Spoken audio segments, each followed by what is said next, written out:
skillful means, or skill in means, is largely a concept from Mahayana Buddhism.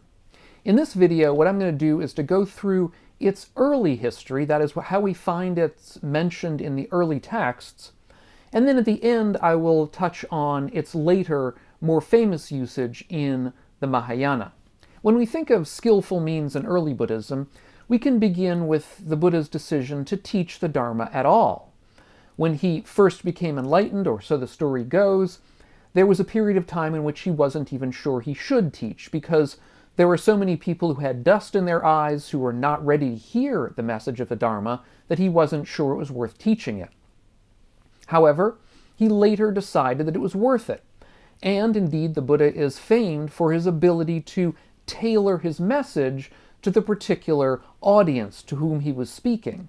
And that ability, that we might say skillful means to get across the message of the Dharma, is central to the Buddha's teaching ability. We can also think of skillful means in the Buddha's reframing of common terms of his day. For example, the term Brahmin.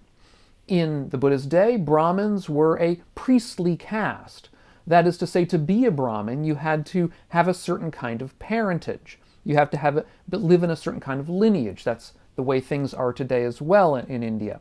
However, the Buddha reframed that term and said that the true Brahmin was the person who behaved ethically. The true Brahmin was the person who became enlightened after proper practice. One way that we might even consider the entire Dharma as a kind of skillful means has to do with the very famous parable of the raft from the Buddha. In this parable, the Buddha likens the Dharma to a raft that carries us across the river of samsara to the farther shore of enlightenment. The idea being that it's a method, and once we're at the farther shore, once we've reached enlightenment, there's no reason for us to continue to carry the Dharma around on our backs. We can leave it at the shore of the river and continue on our way.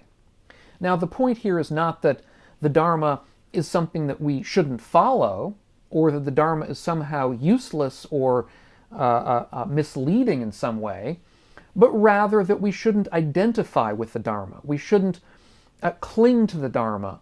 The Buddha says, "Pure and bright as this view is, that is, the Dharma view, mendicants, if you cherish it, fancy it, treasure it, and treat it as your own, would you be understanding how the Dharma is similar to a raft, for crossing over, not for holding on? No, sir, say the mendicants." The problem here, the Buddha says elsewhere in a different sutta, involves people who grasp the Dharma for the sake of finding fault and winning debates. So in order to grasp the Dharma rightly, the Buddha says, we have to grasp it without clinging to it. We have to see that truth directly, the truth of the Dharma, without identifying with it. And in all these cases, we're not to pursue the Dharma for the sake of making quarrels with other people, for the sake of creating arguments and disputes and enmity and anger and hatred. That's using the Dharma incorrectly. However, in the suttas where the Buddha discusses such matters, the phrase skillful means does not appear. He doesn't use that phrase, that idea, that concept. There are very few uses of the phrase skillful means in early Buddhism. There is indeed one sutta without any parallel in a different language where the phrase is used, and it's used indeed of a boatman, a person with a boat, with a strong rudder and oar, who is able to ferry people across a river. That person is said to be somebody with skillful means, and so perhaps that usage of the term is meant to reflect this idea of the raft. It's hard to say for sure. There's another bare mention of the term in the Sangiti Sutta, which is a sutta where a bunch of monks chant together a bunch of important dharmic ideas. And that seems to refer to, again, a different sutta without any parallel, where the term seems to indicate, that is skillful means, seems to indicate just right effort, the effort that we put into preserving what we have achieved in the Dharma and trying to boost our achievement of what is beneficial for us. This, however, is an ability for all people, not simply for Buddhas, let's say, or advanced practitioners, but in this sense, all practitioners have to be following skillful means in order to be practicing properly. There is one early poem which purports to be by the Buddha's half-brother Nanda, who praises the Buddha's skillful means for having helped him to give up his sense desire. There's not much said about that in the poem itself, but there's an accompanying prose section to the poem that describes this skillful means, this teaching that the Buddha gave, in more detail. And as scholar Bhikkhu Analayo has pointed out recently in a recent essay, this prose portion is really quite surprising in many respects. The story tells how Nanda was planning to give up the monastic life and return to lay life. And when the Buddha got wind of this, the Buddha went and asked Nanda why he decided, or why he was thinking of giving up monasticism. And Nanda says that when he was out walking around, he saw a beautiful woman on his wanderings, and seeing her sort of crystallized all of his misgivings about being a monastic. Basically, this sort of sense desire sort of overtook him, and he decided he was not right for monasticism. Then it's said that the Buddha, sort of through some kind of supernatural ability, took Nanda up to the heavens and showed him 500 of these beautiful kind of nymphs that lived up in the heavenly realms, who were all much more beautiful than earthly women, so it's said. And again, it's said that Nanda was struck by that. And the Buddha told Nanda that if he continued to practice, that the Buddha would give him 500 nymphs, presumably in his next lifetime. It's not said in the poem or in the prose section, but we have to, I would say, assume that. And Nanda agreed. Nanda said, yes, if I'm going to have these 500 nymphs in my next life, I will continue to practice. However, it goes on to say that once Nanda was, so to speak, back on earth, he went back to the monastery, and monks who were his friends accused him of being a hireling and a lackey. He leads the spiritual life for the sake of nymphs, and it seems that the Buddha guaranteed him 500 dove-footed nymphs. Then Nanda, embarrassed, ashamed, and disgusted at being called a hireling and a lackey, living alone, withdrawn, diligent, keen and resolute, soon realized the supreme end of the spiritual path in this very life.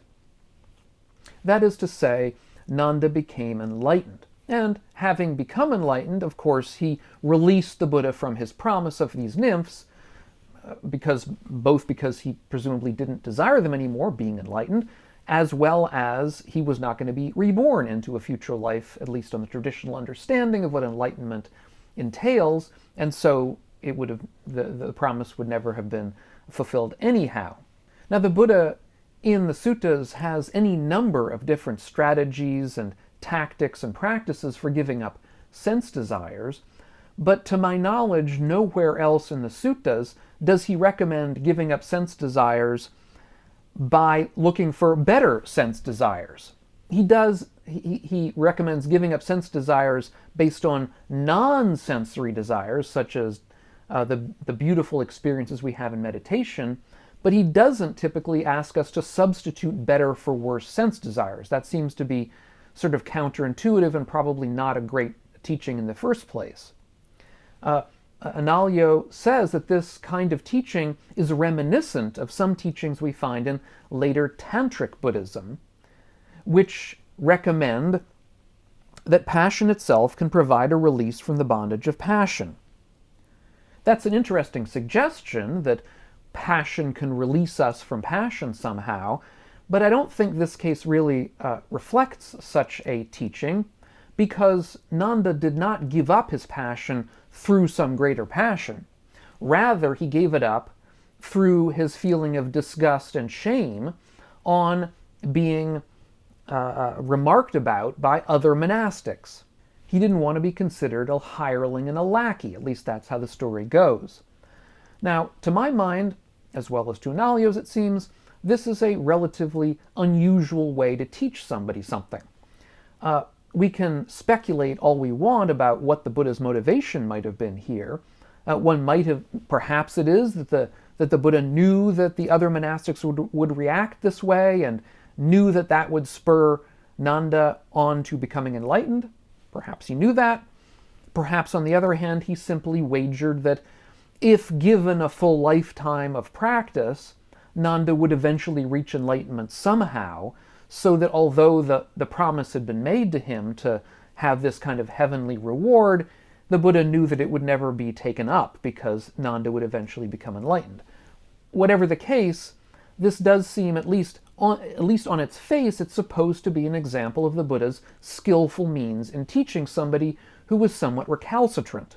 Now, whatever the case here, and of course there are many different ways to interpret this, at the very least, there's no indication we aren't to take the Buddha literally and seriously here. That is to say, there's no indication that the Buddha intended to trick Nanda or to deceive him somehow. The Buddha seems to have been entirely straightforward. That kind of attitude, however, will change with the idea of skillful means in the Mahayana. Perhaps the most famous illustration of the concept of skillful means comes in the parable of the burning house in the Lotus Sutra, which is a text that perhaps was originated around the 1st century of the Common Era, maybe the 1st century before the Common Era. It's difficult to say for sure. In any event, in the parable of the burning house, the Buddha is analogized to an old man who owns a large, crumbling edifice, a house. His children, he has many children, this is how the parable goes, they're in this house, there's only one doorway, it's difficult to get out, the children are playing inside, the house is on fire. The old man tries to tell the children to leave, but they don't see the danger. So he realizes that the only way he's going to get these children to leave the house is to tell them that there's something outside that entices them out. So he makes up a story. He says, I have 3 different chariots out here for you to play with, or 3 different carts, I should say. Each of these carts is pulled by a different animal. The children, on hearing about these 3 carts pulled by different animals, are interested enough that they run out of the house and so escape the fire. On leaving the house, however, they realize and see that there aren't any carts. There are no carts with different animals. Instead, this man is wealthy enough that he's been able to purchase 3 different chariots, all pulled by the same oxen. Now, all of these different parts of the story have different representational meanings. The 3 carts at the beginning are the 3 aspects of the path that we find in early Buddhism. The path of the Arahant, who wants to become enlightened, ending the round of rebirths. The path of the Pacceka Buddha or Pratyeka Buddha, the lone Buddhas who discover the Dharma on their own and don't teach it. And last, the path of the Buddhas, the Buddha path. On the other hand, the incredible chariots that the old man gives his sons instead are the same. They are the Mahayana path.